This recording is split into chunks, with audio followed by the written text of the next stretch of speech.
双子座近期可能经常被问到一些不太好回答的问题啊，比如说对一些现象事件的看法，问双子座你是怎么想的呀，或者为什么这么做啊等等，问题可能比较刁钻。那有一些也会涉及到一些隐私秘密被发现，比较私密的个人化的事情被他人注意或者问起。受到水逆的影响呢，有一些双子座也可能遭到无端的揣测，无证据的一些评议或者是牵连，会有一些是非。那进入到1月呢，对双子座而言，重大的好消息就是守护星水星它顺行了，不再逆了，1月2日。所以呢，双子座月初的10天就有一种松一口气的感觉。这个松呢，是来自于一种结果，它在这个时候出来了。工作、读书、人际方面呢，这时真相也大白了。双子座该说该做的，不该说不该做的，也都已经发生了。所以呢，你们会基于一些结果和反馈去做进一步的思考和变换，也不需要再去考虑以前了啊，怎么样去保住利益，怎么样去达成合作等等。比如有的双子座也会经历人事的一个变动，就会激发你们去想自己下一步应该怎么样去规划更好。大概在下旬21日、22日日冥合相9宫之后，你们就会有新的动作和计划了。上旬呢，更多的看到是一种很频繁的、很正式的沟通、交流、采访、对话，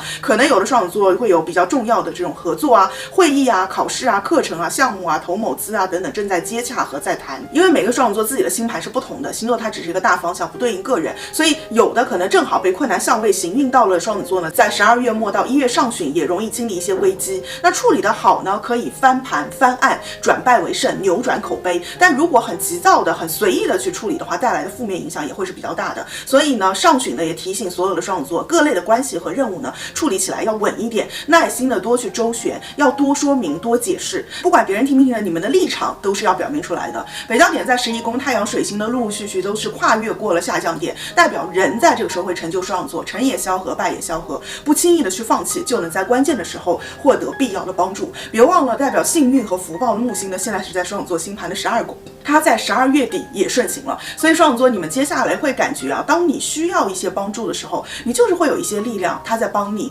特别是来自暗中的或者是默默的一种扶持。那考学和工作呢，在这段时间都会有一个升华，主要是认知思维方面的一个转变。表面上看着不一定每个双子座都变化那么明显啊，它更多的是一种心理层面的一个改变。当信念变得强大，很多曾经重于泰山的人事物，可能突然间就轻于鸿毛了。所以呢，双子座1月越到下旬会越轻盈，月末10天起呢，会有状态的一个切换，也可能是业务啊、工作啊、地点的一个变化，比如说差旅啊、跳槽啊等等。爱情人际方面呢，这个月跟双子座的资金财务产生了关联啊，可能和伴侣或者是他人有一些利益、款项、税险等等相关的事情要谈，怎么样去安排分配才合理。那部分的双子座的伴侣的财的运会变好，也会带动你们自己的偏财。这个月呢，对爱情呢会比较务实，表面的行为可能是会有一点点冲动，但实际脑袋还是非常清楚的啊，不会说是轻易去相信他人。有一些双子座也会面临婚恋的一个考验期和谈判诉讼期。那根据行运呢，这个时候态度上面呢包容一点，耐心一点，但言语条款方面呢不要去松口，是对你们更有利的。